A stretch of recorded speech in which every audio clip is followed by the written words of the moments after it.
Hi welcome to all to ಕ್ಯಾಡ್ನೆಸ್ಟ್ YouTube channel. ನಾನು ರಜನಿ. ಇವತ್ತಿನ ಸೆಷನಲ್ಲಿ ನಾನು ನಿಮಗೆ ಗ್ರ್ಯಾಚ್ಯುಟಿ ಅಂದರೆ ಏನು, ಗ್ರ್ಯಾಚ್ಯುಟಿ ಟೈಪ್ಸ್ ಯಾವ್ದು ಅಂತ ಹೇಳ್ತೀನಿ. First, what is gratuity?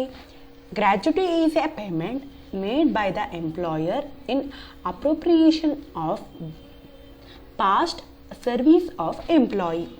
It can be paid at the time of retirement or resignation or termination of employee from his employment. Income Tax Act provides exemption for the amount an employee receive as gratuity from his employer. Gratuity ಅಂದರೆ ಏನು? ಒಬ್ಬ ಉದ್ಯೋಗಸ್ಥನಿಗೆ ಅವನು retire ಆಗಬೇಕಾದ್ರೆ ಅಥವಾ ಆ ಕೆಲಸವನ್ನು ಬಿಡಬೇಕಾದ್ರೆ ಅಥವಾ ಆ ಕೆಲಸದಿಂದ ಬಿಡಿಸ್ತಾ ಇರಬೇಕಾದ್ರೆ ಅವನು ಫಸ್ಟ್ ಕೊಟ್ಟಿರೋ ಪಾಸ್ಟ್ ಸರ್ವೀಸಸ್ಗೆ, ಅವನ ಮೊದಲ ಸರ್ವೀಸಸ್ಗೆ ಕೊಡುವಂಥ ಒಂದು ಲಮ್ಸಮ್ ಅಮೌಂಟನ್ನು ನಾವು ಗ್ರ್ಯಾಚ್ಯುಟಿ ಅಂತ ಕರಿತೀವಿ. Under gratuity we have 3 types. For government employee receiving gratuity amount, any other salaries individual receiving gratuity amount from employer who covered under the Payment of Gratuity Act, or any other salaried individual receiving gratuity amount from an employer who is not covered under Payment of Gratuity Act. Gratuity ನಲ್ಲಿ 3 types ಇರುತ್ತೆ. ಒಂದು government and employees gratuity receive ಮಾಡೋದು, ಇನ್ನೊಂದು ನಾನ್ government employees but ಆದರೆ employer gratuity act ಅಂಡರ್ನಲ್ಲಿ ಇರೋ ಅಂಥವ್ರು, and again gratuity receive ಮಾಡ್ತಾ ಇರೋರು ಆದರೆ ಅವರ ಎಂಪ್ಲಾಯರ್ ಗ್ರ್ಯಾಚ್ಯುಟಿ ಆ್ಯಕ್ಟ್ನಲ್ಲಿ ಅಂಡರ್ನಲ್ಲಿ ಇಲ್ದಿರೋ ಅಂಥವ್ರು. Then what is this? I will explain one by one. Government employee receiving gratuity amount.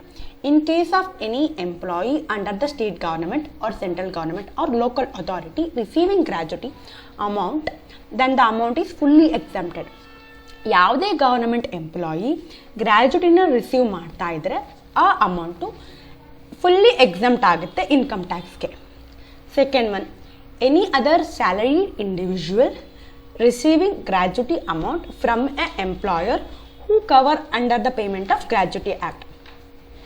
In case of gratuity received by any employee who employer is covered under Gratuity Act, the following amount is exempted from the tax. 15 days salary as per the last drawn salary for the individual. ಒಬ್ಬ ಉದ್ಯೋಗಸ್ಥ ಅವನ ಉದ್ಯೋಗದಾತ ಏನಾದರೂ gratuity act ಅಂಡರ್ನಲ್ಲಿ ಏನಾದರೂ cover ಆಗಿದ್ದು ಆತ ಏನಾದರೂ ಗ್ರ್ಯಾಚ್ಯುಟಿನ receive ಮಾಡ್ತಾ ಇದ್ರೆ 15 ದಿನದ ಸ್ಯಾಲರಿ, ಆತನ 15 ದಿನದ ಸ್ಯಾಲರಿ ಎಕ್ಸಮ್ಟ್ ಆಗುತ್ತೆ. Next third one, any other salaried individual receiving gratuity amount from an employer who is not cover under payment of gratuity act.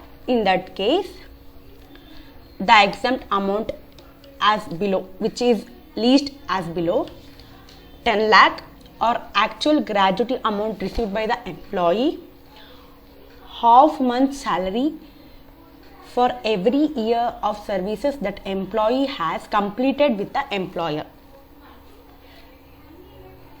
In case ಏನಾದರೂ ಒಬ್ಬ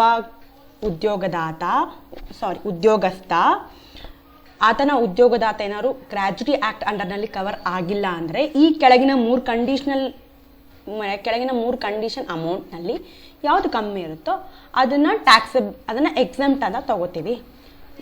ಯಾವ ಥರ ಅಂತಂದರೆ, ಒಂದೇ 10 lakhs ಅಥವಾ ಅವನ ನಿಜವಾದ gratuity amount and half of ಅರ್ಧ ತಿಂಗಳ ಸಂಬಳ ಇಂಟು ಆತ ಎಷ್ಟು ವರ್ಷ ಆ ಕಂಪ್ನಿನಲ್ಲಿ ಕೆಲಸ ಮಾಡಿದ್ದಾನೆ ತಗೊಂಡು ಇದು ಮೂರರಲ್ಲಿ ಯಾವುದು ಕಮ್ಮಿ ಇರುತ್ತೋ ಅದನ್ನು ನಾವು ಎಕ್ಸಮ್ಟ್ ಅಮೌಂಟ್ ಅಂತ ತಗೋತೀವಿ.